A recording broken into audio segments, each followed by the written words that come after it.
Hello and welcome here to the Blitz Boys podcast. I'm Ethan. I'm here with my co-host Alex. In today's episode, we're going to be talking about a few games of last week, the Titans versus and Vikings situation with this whole coronavirus, and then, like always, we're going to give our Week 4 predictions. So let's hop right into it, as we're not going to waste any time. So, Alex, we're going to start with the Bengals-Eagles game. So, what do you think about that game? I thought it was a pretty good game, but like on the Eagles side, like you just can't call that a good game, losing to an opponent like that. No disrespect to the Bengals, but I mean, we all thought Philadelphia was gonna win. So I thought Joe Burrow did pretty good. Like actually looked really good, escaping from the pocket quite a bit, but he did get sacked like at least 6 times. And just the Eagles defense down in like third, fourth quarter, they just couldn't really contain them until overtime. And I thought Wentz didn't really look good out there. I think the reason for that is like he's just that thought of like someone behind you, like Jalen Hurts. That's why I thought he was performing badly, or he's been performing badly, similar to how when he was performing badly when Foles was behind him, because Foles was coming off the Super Bowl win. That's just what I think. Yeah, but when Wentz throwing 2 interceptions, I saw the one interception, second interception that was pretty like just a terrible throw, and he had Miles Sanders down the sideline for a touchdown. I mean, you got to make those throws. Yeah, I 100% agree with your statement right there. The big thing that I'm thinking about is Wentz did show flashes of that MVP thing, including that big third down, I'm pretty sure, to Zach Ertz. Big third and 19, they got it. But besides that, one or two good, fantastic plays Wentz actually had. It was either Wentz had a like two or three fantastic plays looking like a top three quarterback in the NFL, but the rest Mitchell Trubisky can be better than that. Let's be honest. But I'm not going to put all the pressure on Wentz. I do agree Hurts is a big issue with that back thought, but that whole coaching staff has got to go. Doug Peterson basically saying, okay, I'm not going to take a deep shot to have a miracle. I'm not going to let one of the best kickers in the NFL take a 65-yard field goal, even though it's windy. I'm just going to settle for a tie. I don't like that. I do understand after why the Bengals just let it play out, but for the Eagles especially, you have to that you just have to fire your most of your coaching staff. Peterson, you need a good offensive coordinator. Jim Schwartz, you need to get out of Philly immediately. And I've been saying this for a long time. That medical staff has got to go. All right, so we're gonna talk about I don't want to talk about this one that much. The Chicago Bears traveling down to Atlanta, and yeah, my Atlanta Falcons blew another 15-point lead. At halftime, Mitchell Trubisky was sat, and to be 100% honest, we saw worse from Mitchell Trubisky, and I think the Bears were just waiting for Trubisky to make at least multiple errors in the game, which he did today or that game. Foles came in and played phenomenally. He had 3 touchdowns and an interception. And Allen Robinson was phenomenal. Jimmy Graham also had 2 touchdowns. But that Falcons defense, abysmal. Besides Darquez Denard, who was actually really good in this matchup, but he did get hurt late into the fourth. And to be honest, if he did not get hurt, they would probably not have scored a touchdown right there. Matt Ryan, he had a terrible game, in my personal opinion. Overthrowing Calvin Ridley in a situation like that, I don't agree with. Well, yeah, you have to agree with it. He's just not good in that situation. Todd Gurley, and Brian Hill got involved in a running game. But to be honest, when we have a lead like that, why would we not stop running? Todd Gurley has shown glimpses of his MVP. Ridley, after the first half, they really didn't focus on him. And to be honest, that's probably the main reason why we lost. Besides the defense being terrible with our pass rush being terrible. And even though I hate Tack McKinley, after Tack McKinley got hurt, the Falcons rush looked terrible. I mean, they were looking at Calvin Ridley a lot with 13 targets, but he only catching 5 times. I think I think Matt Ryan only completing 50% of his passes is the problem. And the big thing with this game was that when you throw in a backup quarterback in the middle of a game, I just feel like the tides are just gonna change because like like it's just a completely different quarterback out there throwing the football. So like you just got to the defense has to do something different. You can't just keep attacking. Like it's just still Mitchell Trubisky. This is Nick Foles. We know how Nick Foles is when he's the backup quarterback. I mean, we've seen him in the playoffs do it. So that's what I think. And letting 20 points in the fourth quarter is a huge problem for the Falcons defense. Yeah, I agree. And to be honest, as a Falcons fan, I think we should rebuild. And as a Falcons fan, I want to get off this game as fast as possible. And we're going to hop into probably the most anticipated game going into this 2020 NFL season. The Kansas City Chiefs traveling to Baltimore to face the Ravens. And this was probably a very disappointing game.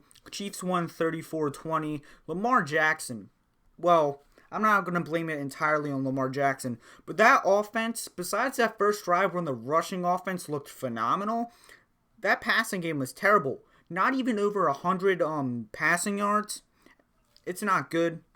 He went 15 for 28, 97 yards and a touchdown. The touchdown was to Nick Boyle when it looked like they could have come back, but they really didn't.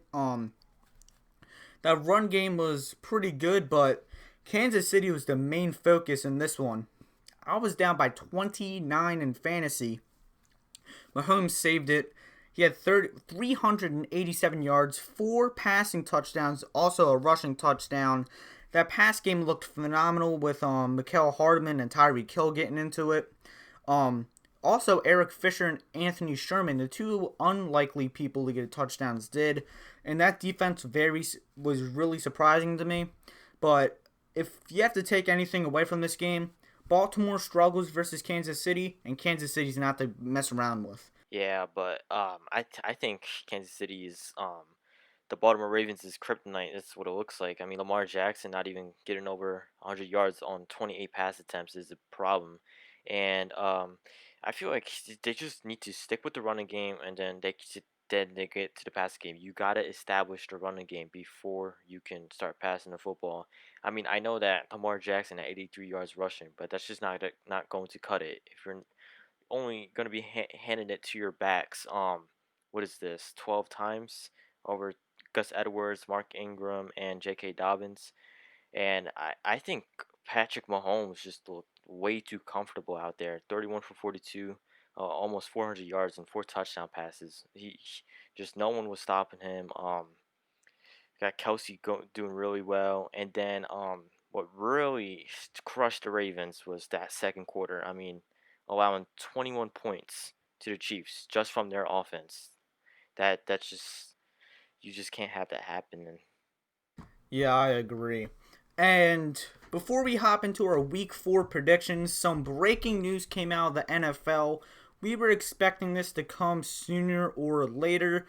The Tennessee Titans had 5 staff members was positive for coronavirus, and including 2 players. Those 2 players were not released, so we don't know who it is. And to be honest, I think they're not going to release it because it could be a big player like Ryan Tannehill, Derrick Henry, Rashard Evans, any of those key players. I think one of them actually does. So that's going to be a big blow for the Titans. And even though the Vikings did not have any positive cases, they came out with a statement basically saying that nobody came out positive, but due to the protocols, they're not going to be able to practice. And this is a crucial thing. The Titans won't be able to practice until Saturday, and the Vikings can't practice on Friday, I'm pretty sure. They both have games Sunday. I know the Vikings travel down to Houston, but Titans are home versus a great-looking Pittsburgh Steelers team, and you're probably going to lose that game without practice. I heard rumors saying that they're going to move that game to a Monday night, which I personally would rather see instead of my Falcons get whooped again, but this is not looking good for the NFL, and this is coming out, well, we're recording on a Tuesday, so even though this is up on Wednesday, more information could have been out by then. We're just going off of what we have here, and the Titans and the Vikings, look out for them this upcoming week as they really didn't have practice. Alright, so now we're going to be hopping into our week 4 predictions. And all these primetime games are absolute trash. And the first one that we're going to start off with is a primetime game. We have the 0-3 Broncos traveling up to the 0-3 Jets. Who do you have in this one, Alex? I have the Denver Broncos winning this one. Low scoring game, 17-6. But I do, however, think that Jerry Jeudy is gonna have a good performance. I think he's gonna have like a big play that turns out being like more than 50 yards for a touchdown. And as for the Jets, I think that the offense is obviously not going anywhere. I mean, Sam Darnold, waste of talent. So yeah, I don't think the offense is gonna do any that good. For me, at least, I have the Broncos winning this one 27-17. A little bit more high scoring than you think. Both of these defenses are not going to be good, especially with Jarrell Casey being out for the season now with a apparently arm injury. So that's something big for Denver's defense. But unlike you saying the Jerry Judy's going to have a big game, I think the big guy that's going to go off in this game is going to be that running game with Phillip Lindsay and Melvin Gordon. Now, Phillip Lindsay is going to be questionable in this matchup, so he may not play, but I think Melvin Gordon is going to have a breakout game, and he's definitely going to look like his former MVP caliber self when he was back with the Chargers. I do think Sam Darnold's definitely going to score at least 1 or 2 touchdowns in this one, but I think Denver is definitely going to win by at least 5 in this matchup. So we're going to go straight into our Sunday's matchup, and the first game we have the Colts at the Bears. Who do you have in this one, Alex? I have the Colts winning this one, 27-13. Um, so as I was saying before, Nick Foles, he's not a starting quarterback. I think he's a backup quarterback that just comes in and just sets a good momentum for his offense. But I don't think he can go out there with the Bears offense and lead his team. Now, I do, however, think that him and Allen Robinson are gonna have a great connection because I think Allen Robinson is a little similar to Alshon Jeffrey. So, and back in Philly, we saw the Foles Alshon Jeffrey connection working really well. So I think that's going to be a good pairing. But I do think that Jonathan Taylor is going to have a good game for Indianapolis. So that's my prediction for this game. 27-13 Indianapolis. Now, I actually disagree with you, and we're going to start off right with my upset of the week. I have the Bears winning this one 27-17. Now, should the Bears technically be a 4-0 team? No. But I think that Bears defense is going to go back to its 2018 form. I think Khalil Mack's going to have a monster day. I think Jonathan Taylor's still going to be productive, but he's not going to be dominant like he was for the past week or two. I think Phillip Rivers is going to struggle with Kyle Fuller and Jalen Johnson, and including Eddie Jackson in that great secondary. I do think Allen Robinson could have a good game with Foles, but I think besides the catches Robinson's going to make, he's not going to be open all game. I think Fuller's going to have a great game on. Oh, wait, my bad. Allen Robinson and Fuller are on the same team. I'm an idiot. But I think Fuller. Wait, my bad. I think Robinson's definitely going to have a field game with that Colts offense. And I'm not even sure. Wait, I'm sorry. I'm sorry. I think I was saying positive things about the Colts or the Bears. I got mixed up. I'm sorry. But let me restart. I think that Chicago defense is going to lock down that passing game with Phillip Rivers. I think T.Y. Hilton has struggled big time this year. I don't think he's going to have a good matchup again with that great secondary, like I said, with Johnson, Fuller, and Eddie Jackson. And yeah, that's all I have to say, even though I messed up the majority of it.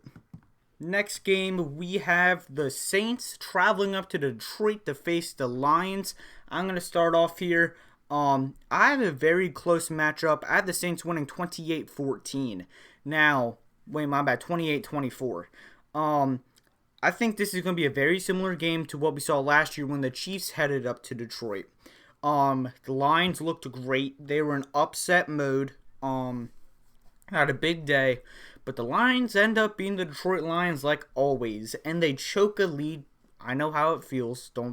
I feel sorry for the Lions. And I think the Saints are going to pull away. I think Drew Brees is washed. I think Kamara is going to have a field day with that defense. But I think that defense for the Saints is going to regress a little bit, especially what just happened in the Superdome. I think Stafford's going to have an amazing day, but it's just not going to be enough. I have the Saints 28-24. How about you? I disagree with you, but I do, however, have the Saints beating the Detroit Lions. But I think that Kamara is gonna have a field day against Detroit. Um, so I have the Detroit Lions failing to the or falling, I should say, to the New Orleans Saints, 31-13. Okay, I was not expecting it to be that much of a blowout. We're going to head into our next game of the week. The Chargers traveling down to Tampa Bay. Who do you have in this one? I have this as an upset of the week. I have the Los Angeles Chargers beating the Tampa Bay Buccaneers 31-24. I think Tom Brady is going to have a good game, even though I still think he's washed. But that's opinion, though. But I think Joey Bosa is also going to have a really good game. I think he's going to at least get 2 sacks in this one. How about you, Ethan? It's kind of ironic, in my personal opinion. You have the Chargers in an upset. I have Tampa Bay as my lock of the week. I have Tampa Bay winning 27-20. And to be 100% honest with you, I do agree Tom Brady's washed. But after a disappointing week last week up in Denver, I think Leonard Fournette in that running game is going to bounce back stronger than ever. I think that running game for Tampa is going to be really good. Mike Evans, he has got a lot of touchdowns, but not a lot of yards. Expect him to have a lot of yards this week. But I do think with that duo for the Chargers and Herbert looking really good so far in his rookie year, Chargers keep it close, but I think Tampa wins, and that's my lock of the week. So we're going to go into our next game where the Arizona Cardinals travel up to Carolina. Who do you have in this one? I have the Arizona Cardinals beating the Carolina Panthers 27-20. I think Kyler Murray is gonna have a monster game. I do not, however, has have this as my lock of the week. Um, so yeah, Carolina's defense, they just can't match up to that strong offense that Arizona has. I do agree with you. I think the Cardinals are gonna win this one. A little bit closer than people think. I have Cardinals winning 28-17, but even though that score says they're going to win by 11, it's going to be very more close, like a 21-17 matchup. I think the Cardinals will get like a late touchdown, so it makes it look more of a blowout. But I think DJ Moore is going to have an excellent game. Or Robbie Anderson. Whoever Patrick Peterson is guarding, the other person is going to have a really good game. Because even though that Cardinals defense has looked really good so far this season, I think this Cardinals defense is going to struggle a little bit in this one. Like you said, you had a Carolina and an upset, which did happen. My upset did not, but I'm not going to talk about that now. This Carolina offense is going to be a force to be reckoned with, even with Christian McCaffrey out. But I think Arizona's offense is going to be way better. This could really have potential to be a big shootout, but I'm going to take Arizona 28-17. So we're going to hop into our next matchup, and we have two pretty good young quarterbacks, Gardner Minshew and the Jaguars, heading up to Cincinnati to face Joe Burrow. Who do you have, Alex? I was originally gonna have Jacksonville beating Joe Burrow and the Bengals, but I actually have Cincinnati beating Jacksonville in this one, 23-21. I do think Burrow's gonna have a pretty good game. I think he's gonna have over 250 passing yards and with at least 3 touchdown passes. And yeah, I think Gardner Minshew's gonna have a slight off game because last week he had a bit of an off game on Thursday against the Miami Dolphins, and that was a bit of surprise. I had him on my fantasy, and that kind of upset me. I do agree with you. I think Cincinnati's going to win, but I think this is going to be a shootout. I have the Bengals 38-24. Now, the Jaguars defense is not really that good this year, and to be honest, Cincinnati could have dropped way more points on that. Their offense is definitely going to be good, but Eagles' defensive line just made Burrow not be able to throw it deep. Now, I do think I actually disagree with you. I think Gardner Minshew is going to destroy. Now, I'm not going to say destroy, but he's going to have a pretty good bounce back game. Jacksonville's going to keep it close.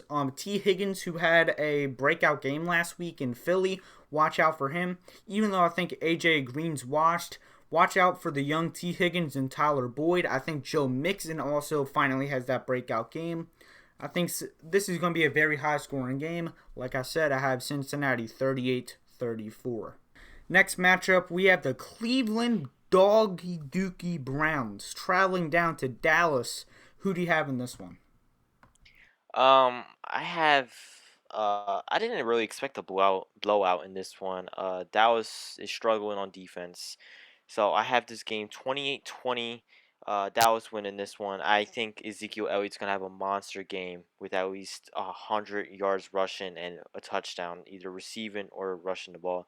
And I think Dak Prescott is gonna struggle with this one. I just have a feeling that he's just gonna struggle because, like we saw, uh just past 2 weeks he's been like lights out performance, like shooting the ball down the field, but I have a feeling that he's going to struggle this week and that he's going to have to rely on Elliott more. As for Baker Mayfield, I think he's also going to struggle because the game last week, I don't think Baker Mayfield played that well.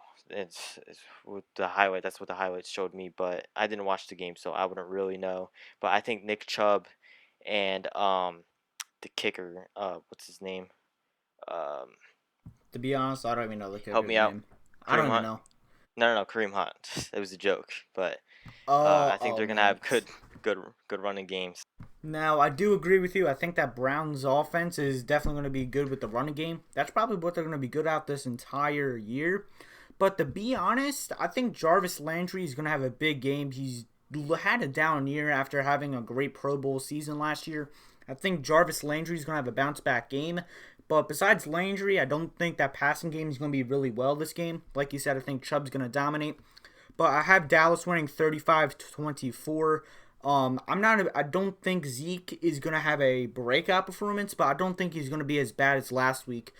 He didn't have like over 30 rushing yards. I'm pretty sure on the ground. So I don't think Zeke is gonna have a breakout performance, but he's definitely gonna have a way better game than last week.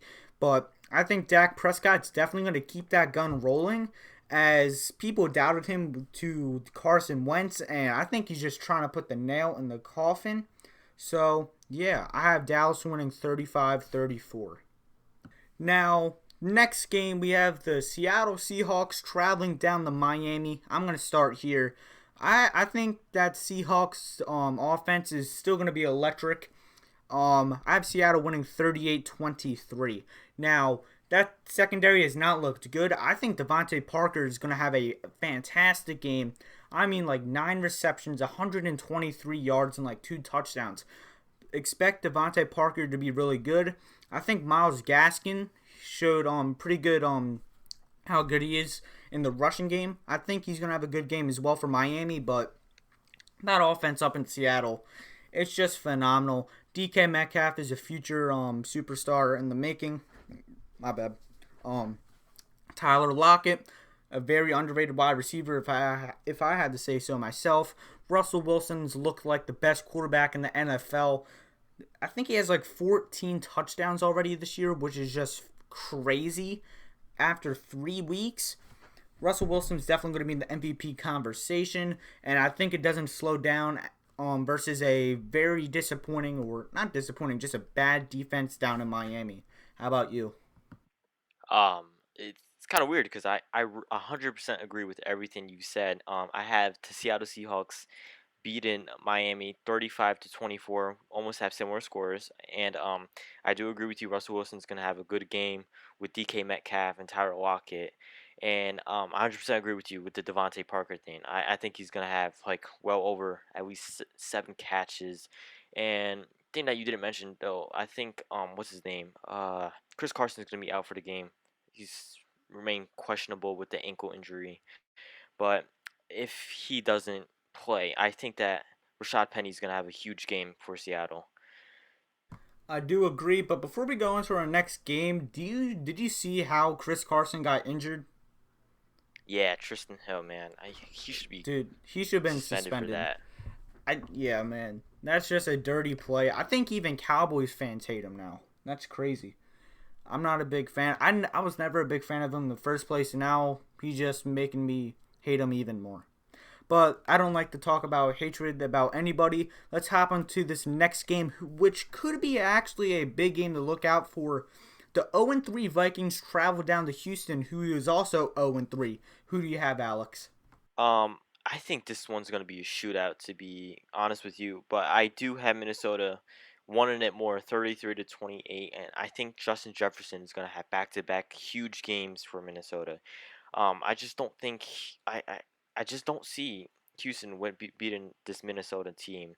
I mean, you got Dalvin Cook, Justin Jefferson, breakout performance, Kyle Rudolph. Well, I mean, who you're gonna match him up with, and Kirk Cousins. I think he's gonna have a great performance as well.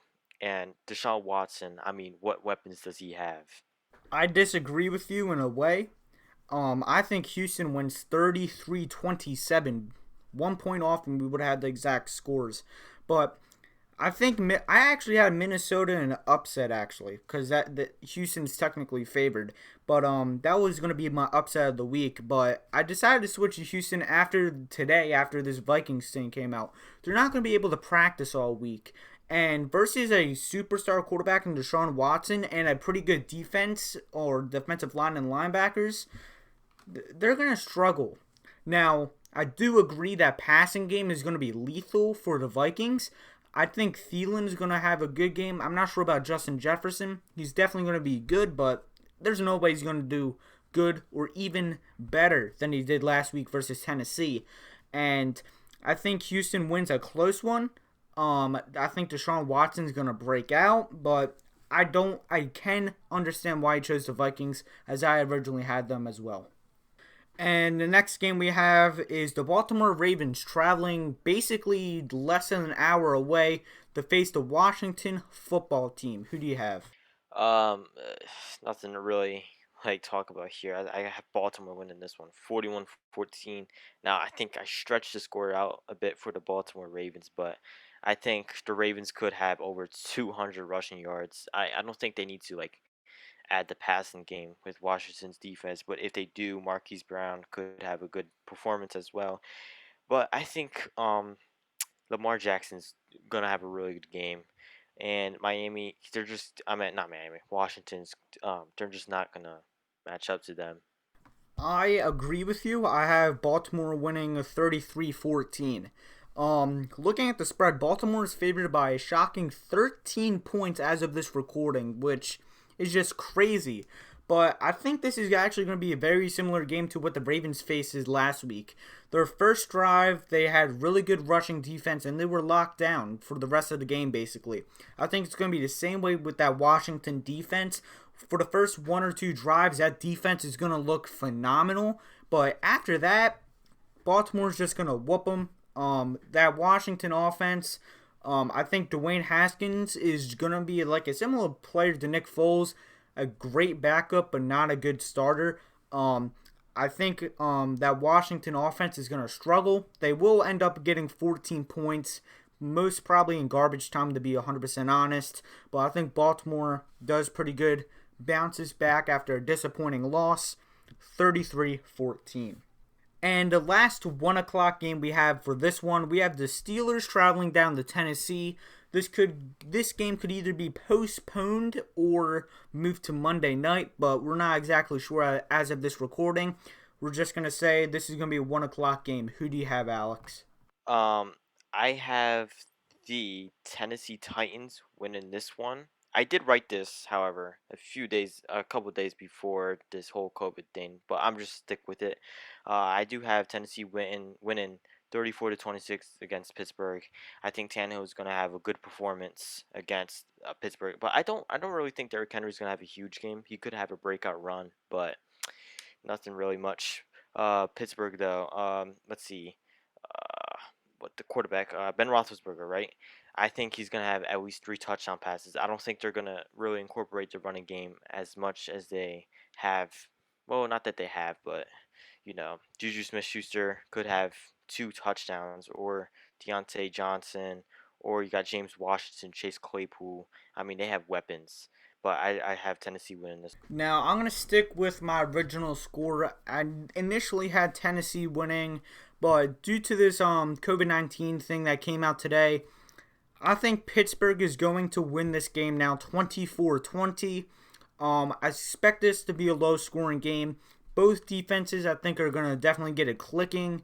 I'm not going to say this because I have him on fantasy. I hope Deontay Johnson does well in this one, but I think this is going to be a great running game. I think Benny Snell and James Conner will both have a touchdown in this one. I think Pittsburgh keeps it close. Well, Tennessee keeps it close, but I think without practicing for the majority of the week and Pittsburgh's offense looking red hot right now, Pittsburgh wins a close one. Now we're going to enter the afternoon games, and the only 4:05 game, we have your New York Giants traveling all the way to the other coast facing the LA Rams. Who do you have? I have the Los Angeles Rams winning this one, 34 to 17. I do think, however, Daniel Jones is gonna have a good game traveling up to LA. I mean, look up the numbers last year.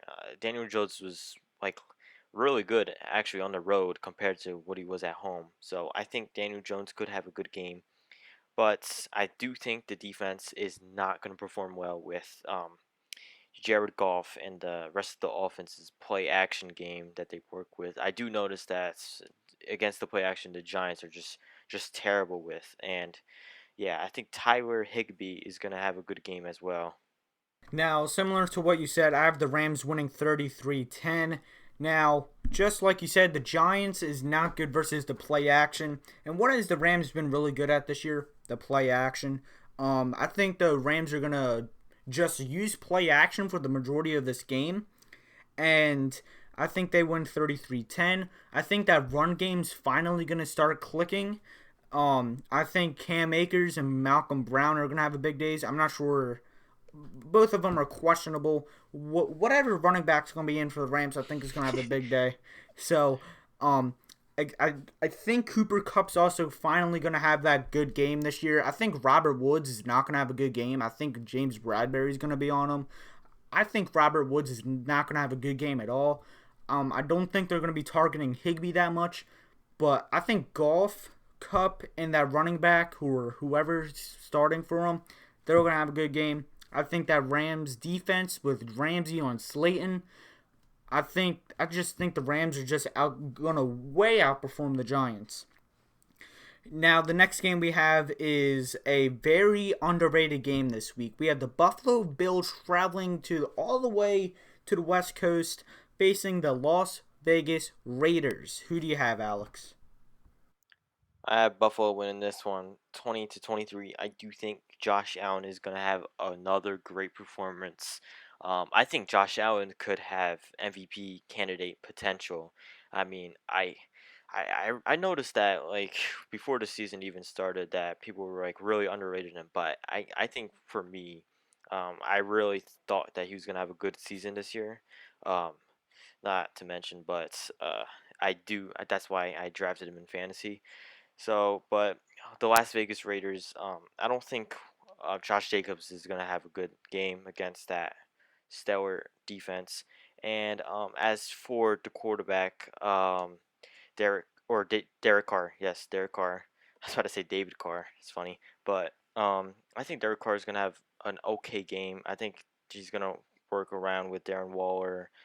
Henry Ruggs, I think, remains questionable to even play this game, but if he does, I think he would try to get it down the field to Henry Ruggs, as we haven't really seen that in the beginning of the year. Now, I do agree with you. I think Buffalo wins on the road. I think this is going to be a shootout. I have the Bills winning 38-31.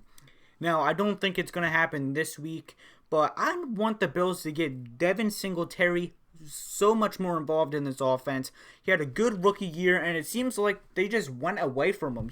I could be mistaken. He hasn't had a game over 60 rushing yards.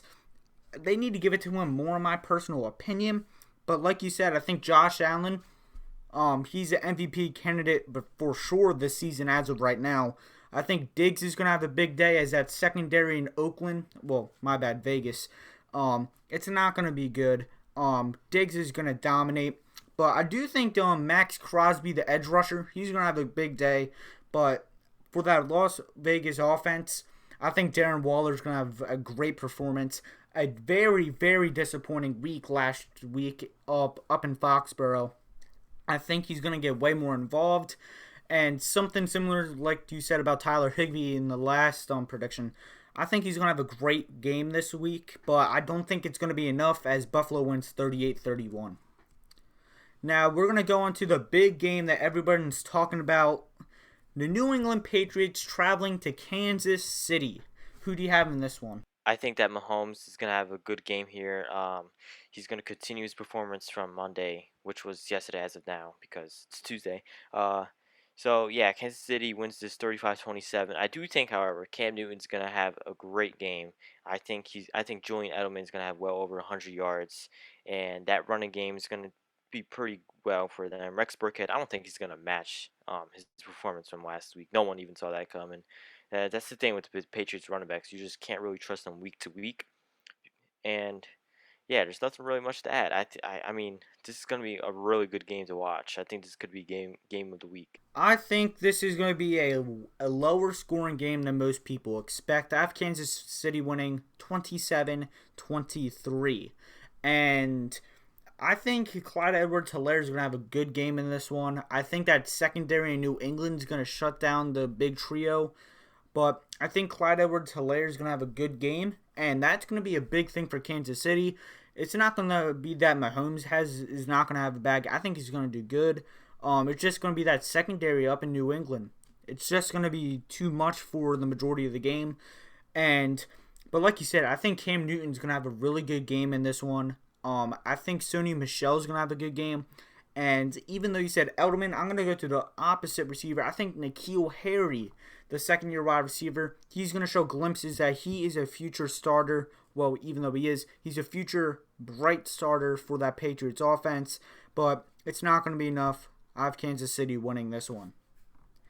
Now we're going to go into Sunday Night Football. The Philadelphia Eagles at the San Francisco 49ers. This should not be a Sunday Night Football game as what we have seen. But who do you have, Alex? I do think San Francisco will remain that winning streak with that injury plagued team.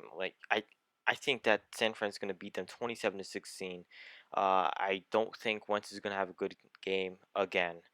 I'm not gonna say anything about interceptions, but I think that he's just not gonna have a good completion percentage, quarterback rating, etc. But I think Fred Warner is gonna be the star of the football game on the San Francisco 49ers. He could have well over 10 tackles and maybe a forced fumble here and there or an interception, but I think this could be a huge game for him, leading that injury-plagued defense. Now, I agree with you. I think San Fran wins. I have them winning 26-20 in this one. I think Raheem Mostert's going to be back. He's just going to probably have another 80-yard touchdown. Probably break the fastest run again. But I think this San Fran offense, even if Nick Mullins is playing, is still going to outperform the Eagles offense. Now, I don't, as crazy as this sounds, I don't think Wentz is going to have an interception. But I think his completion percentage is going to be terrible. He's going to be I think he's going to have 30 passes attempts, and he's only going to complete 13. I don't think he's going to do good. I think Miles Sanders is going to demolish that defense, but single-handedly, he's not going to be enough, and I have San Fran winning 26-20. And now for the final game this week we have Monday Night Football where my Atlanta Falcons travel up to Green Bay. I'm going to start off here. I have the Green Bay Packers winning 42-28. Now, Julio Jones is probably going to be back in this one. I don't think he's going to do good. I think Jair Alexander is going to play well, and Julio Jones with a hamstring injury, I don't think he's going to play well. I think Calvin really keeps up that great streak. He's probably going to have well over 100 again.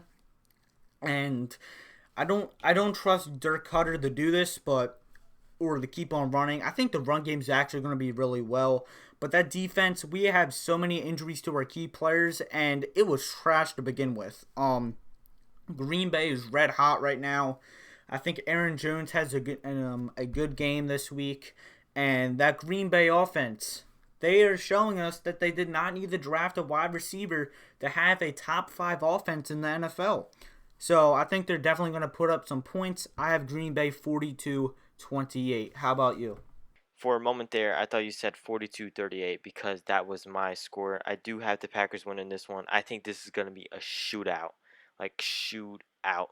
I think Matt Ryan's going to have well over 400 yards passing, which is a bold take from me. I think Calvin Ridley is going to have well over 100 receiving yards, and Russell Gage is going to have well over 100 receiving yards. But I don't know if Julio Jones is going to play.